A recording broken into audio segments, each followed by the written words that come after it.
Ano? Aalis ang airplane in 30 minutes.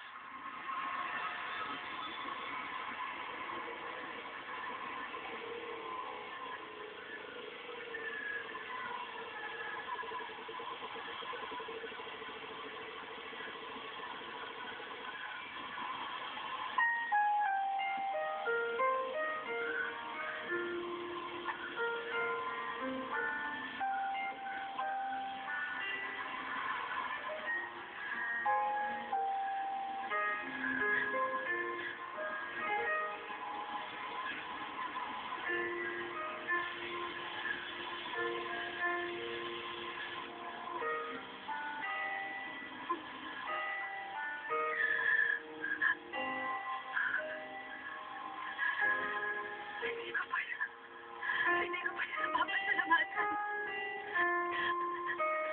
Hindi ko pa rin nasasabing mahal ko siya.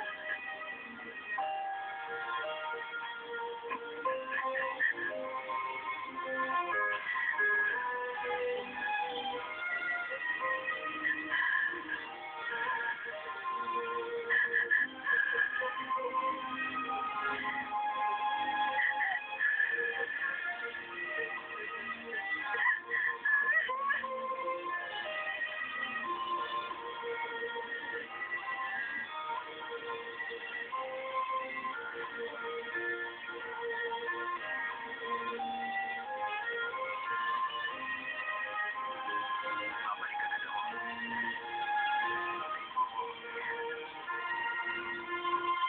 Mahal kita.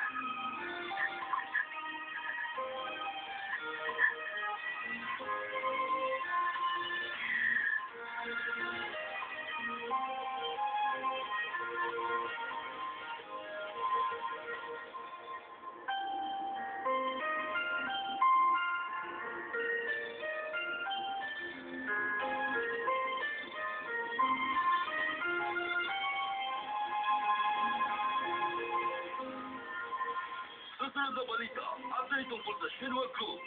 Dahil sa biglang pagkamatay ni Chairman Gu, nahaharap ang Shinwa Group sa isang malaking krisis sa pagsulpot ng bagong hotel network sa Macau at Incheon. Ayon sa management, ang krisis ng Shinwa ay isang magandang pagkakataon. Naghahanda na sila ng isang ambitious global project. At ang pinakamahalaga, ang taong nasa likod ng bagong proyektong ito. Walang iba kundi si Gu Junpyo, ang tagapagmana ng Shinwa Empire.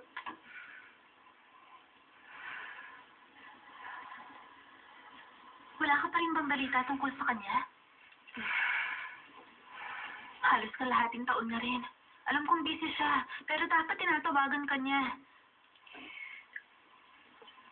Hindi rin ba siya tumatawag sa F4? Siguro, busy nga siya at walang panahon. Abala silang lahat sa trabaho. Ngayong college na siya, talagang naging busy na siya. Bobo naman ang Jumpyo na yun. Sigurado ako, masayang-masaya mo kung ngayon kasamang iba't ibang mga babae gabi-gabi. Ano ba naman? Huwag mo sabihin yan. Galing na yata ako sa Blue House dati, ano? Ano ba? Tulog yan na ba na chef nyo? Hindi ba ayos sa pagmamanage ng restaurant to, ha?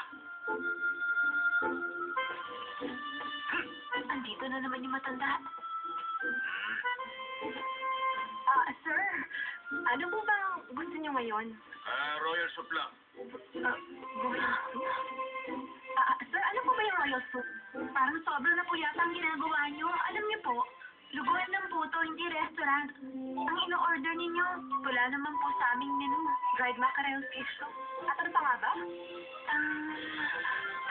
Pure? Ano nga bang tawag doon? Kayong dalawa, pareho lang ignoranting tulad ng bostyong walang alam. Kampyong Che, tawag doon. Yun pala. At pwede ba? Tama na usapan yung wala namang kapuluhan. Sige na, ilagay niyo na pagkain ko sa mesa.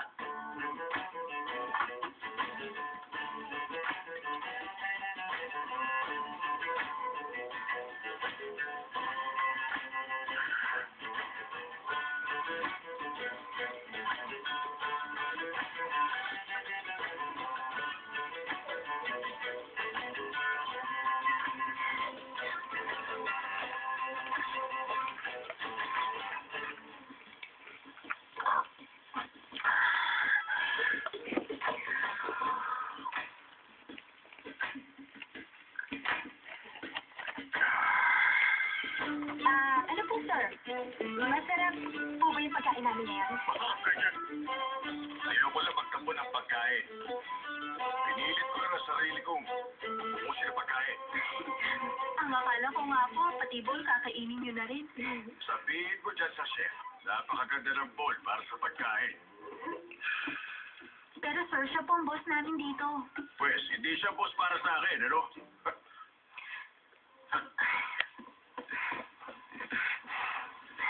Sandali lang po, sir. Bakit? Umuulan po sa labas. Meron po akong payong dito. Ibalik niyo na lang po. Alam mo, sa tuwing makikita kita, naalala kong lotus flower. Lotus flower? Alam mo ba kung bakit sa putikan namumulaklak ang lotus? Po? Yan ang assignment mo para sa akin. Hmm? Hmm. Salamat po. Bye po. Jandy, Po? makinig ka mabuti. Ano? Yan ang taong hindi nag-aaksaya ng panahon. Maliwanag ba? Ano naman ang ibig mong sabihin? Sabihin mo nga kung anong nalalaman mo. Kasi naguguluhan na ako.